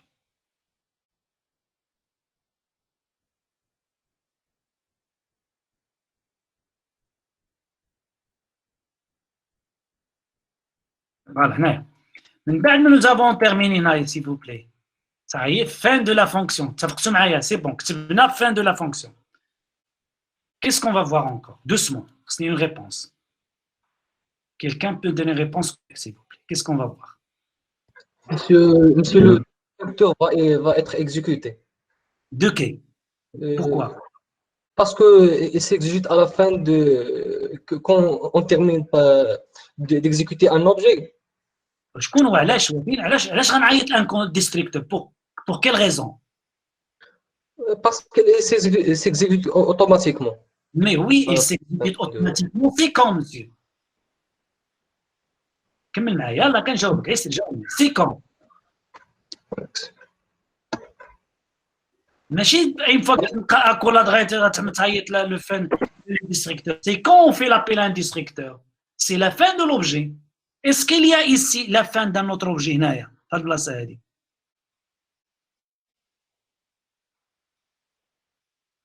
واخا هذا هو في الديكلارا ماشي هنايا ماشي في هذا البلوك.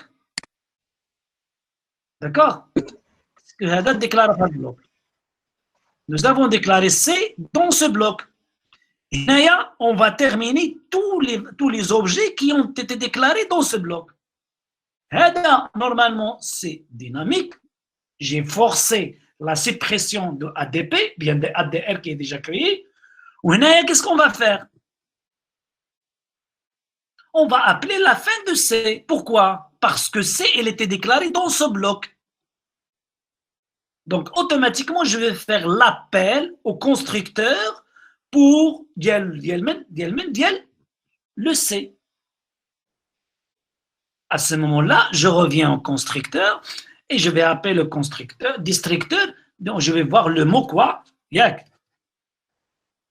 Destructeur, mais normalement entre parenthèses. Pourquoi? Parce qu'il y a la fin de C à la fin de ce bloc.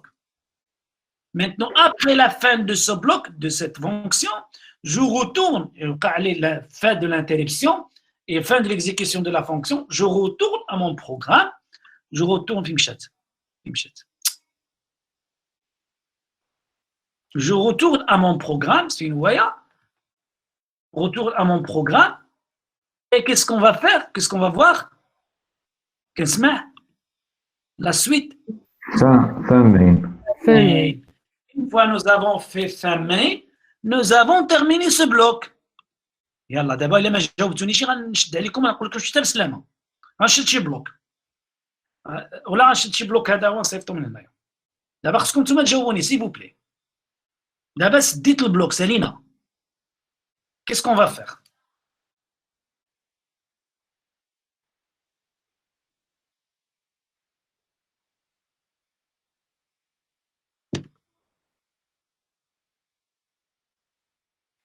Destructeur.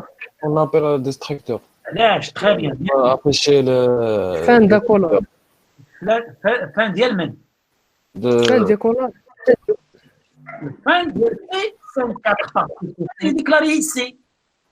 Donc, ce qu'on appelle ça, c'est une variable, c'est un objet qui est déclaré d'une manière automatique. La fin d'elle aussi automatique, parce qu'il est déclaré dans ce bloc, mais déclaré avec la création de l'objet. Donc, on va voir destructeur de ce point. Est-ce qu'on va voir le destructeur d'ADR? Non, il est déjà supprimé dans la fonction. Voilà, c'est une partie extrêmement intéressante. Ce cours, il est disponible sur ma plateforme. Ziani.com. Vous pouvez télécharger le cours et je crois que j'ai déjà envoyé le cours complet à les étudiants. Essayez s'il vous plaît de faire le test, ce que nous avons testé aujourd'hui. D'accord? Monsieur, s'il vous plaît. Monsieur. Oui, vas-y. Concernant ADR, l'affectation de new point vers ADR. Alors, le variable ADR, il va être détruire dans la fonction. Pas la variable, l'espace réservé par la variable. Parce que ça, c'est un pointeur qui pointe sur l'espace variable. يعني شنو عندك؟ عندك واحد البلاصة مريزيرفيا ونبوينتي عليها. كتقول بأن هذه ديالي ريزيرفي، إلي بوينتي عليها حط عليها يدك. D'accord? Mais vous êtes tu pointes sur un endroit. Cet endroit, il est réservé. Ou bien que tu pointes sur une chaise. جالس بعيد وعامل بيدك بحال اللي كيسميهم الفتوه، جالس وعامل بيدك هيدا راه هذيك ديالي ما يجلس ليها حتى واحد. D'accord? Une fois vous allez, c'est-à-dire libérer l'espace, cet espace il devient libre et le pointeur il est toujours là. Quand je vais détruire les places, je vais détruire la place réservée par le pointeur. Est-ce qu'on est d'accord? Oui, mais بالنسبه للوبجي الكرياسيون ديال لوبجي درنا ليه ديستركسيون في الفونكسيون ولكن في الفونكسيون مين ما درناش غيكون ضروري ديستركسيون ثانيه حيت عندنا دو زوبجي في الفونكسيون مين. وي هذاك الاخر عملنا له ديستركسيون يعني مانيوال فيزيك بيدك ديليت افيك ديليت والاخرى اوتوماتيكمون. بوكوا اوتوماتيك ديال سي؟ لأن automatique, pourquoi automatique de C?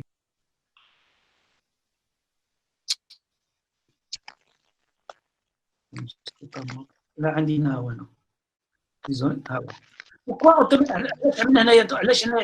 هنا pourquoi nous avons fait l'appel à constructeur ديال C؟ هاد C هذه هي علاش؟ لأن C ديكلاري لها هنايا، بدات من هنا في هذا البلوك. كنقولوا بأن l'appel de destructeur vers la fin de l'objet. Et l'objet, il a une vie, dépend de là où il est déclaré. هذا il est défini dans ce bloc. Donc, une fois inséré هذا البلوك غيتسالى هذا ما يبقاش. Oui. D'accord. Donc هي اللي قلنا هنايا ديناميك وستاتيك وهذا رجعنا لها. مسيو لا ميم غيوقع حتى اللي كاينه في الفونكسيون مين، حيت في الفونكسيون مين كاينه الكرياسيون ديال لي زوبجي. هذا هو اللي بغيت زعما. La même chose, je reprends très bien. Post main شنو عندنا هنايا؟ يعني بأن ديكلاريتي هذا هو هنايا il est statique. باردون il est automatique. وقتاش غيموت؟ وقتاش غيديلات؟ نكمل نيكس لاكولاد. هذه هي على هذا الشيء خصكم ديروا هنايا سي فو بلي باش تشوفوا هاد ليكزيكسيون كوريكت. تعمل دو كولاد هنايا دو زاكولاد باش لو طون باش كيدوز من هنا لهنا تبان لك ليكزيكسيون دو لا فان هذا. C'est-à-dire, l'exécution de ce programme, qu'est-ce que tu vas voir? Constructeur, début du mail, constructeur, début de fonction, constructeur, destructeur, fin de la fonction, destructeur. هادشي اللي كنطلب انا كنعطيك un exemple بحال هيدا كنقول لك s'il vous plaît, donnez-moi ce que vous allez voir lors de l'exécution. Là, c'est un exercice, c'est une question de l'examen. D'accord? Donc, s'il vous plaît, essayez de tester là-dedans. Si vous arrivez de le faire, c'est très bien. Sinon, on monsieur. Oui, monsieur. بالنسبه للنيو بوينت خليك في نيو بوينت الديليت ديالو واش متعلق بهذيك الديليت اللي حنا فورسيناها؟ حنا بغيناها تمايا. انا جونغليس بها كما بغيت، هي باش نشرح للطلبه ديالي وصافي. تقدر ديرها فينا، تقدر تكريها فيها وديرها فينا، تقدر ديرها هنايا ديليت ادي ار. ولكن اذا لونسيتي هنايا ديليت ادي ار اسكو سافا مارشي؟ اللي قلتي لي جواب نقول لك برافو. اسكو سافا مارشي وي ولا نو؟ سي جامي خليت البروغرام ديالي هكا دابا، ساشون بان عندنا في لا فونكسيون فين هي لا فونكسيون فين مشات؟ عندنا في لا فونكسيون واحد ديليت هنايا ادي بي اللي هي نورمالمون ادي ار. C'est très bien, c'est déjà supprimé. Alors, il y a un problème. Tu vas supprimer un espace réservé qui n'est pas réservé. Normalement, tu vas supprimer un espace que tu lui considères qui est déjà réservé, mais n'est pas réservé. N'existe plus.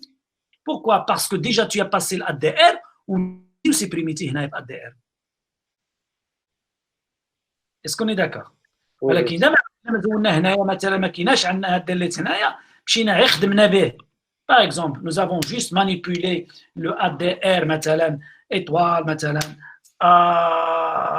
ADP كنديروا لا باش كندخل فلاش مثلا une fonction مثلا fonction x كندخلهاش لان avec pointeur كندخل avec فلاش ونخدم ونستعمل مثلا البروغرام ديالي ساليت فونكسيون رجعت لهنايا. Est-ce que l'espace mémoire pointé par ADR par ADP مشاتنا؟ Est-ce que l'espace pointeur par ADR il est déjà supprimé? Non, je peux le supprimer ici comme je peux le garder. وإذا خليت زولت هذه اش كيوقع؟ Regarder. Hein? Très bien, c'est-à-dire l'espace mémoire réservé, il va rester toujours réservé, inutile. Donc ça, ce qu'on appelle le problème de C++, parce que l'espace réservé par l'utilisateur, il reste toujours réservé. Parmi les défauts de pointeur. C'est pour cela qu'on parle de Java, mais ce qu'on appelle le ramasse. Dans C, on développe un programme qui s'appelle ramasse-miettes. C'est-à-dire, je vais ramasser les miettes, après les repas, ramasser les miettes, c'est-à-dire ramasser les miettes, les ressources que vous avez utilisées après le programme. Maintenant, sinon, donc, dans le Java, il intègre les ramasse-miettes, c'est-à-dire l'espace mémoire qui sont déjà réservés, ils sont délibérés automatiquement par le système. Par contre, dans C, ils restent réservés. C'est ça, dans cet exemple, le ADR, c'est la fonction d'ILI, on n'a rien supprimé, il reste toujours, nous avons juste manipulé. À la fin, donc à la fin du programme, ADR que nous avons utilisé, manipulé, il reste réservé. Voilà le fin de programme. Et la fin automatique. Pourquoi? Parce qu'il est dans ce bloc. D'accord? Et voilà, on va faire l'appel de ce constructeur pour P54. Par contre, pour le qui était créé dynamiquement 3.7, il va être donc la continuation de l'existence de cet espace réservé. Voilà, qui va influencer bien sûr sur la qualité et la performance de votre programme. Est-ce qu'on est d'accord, s'il vous plaît?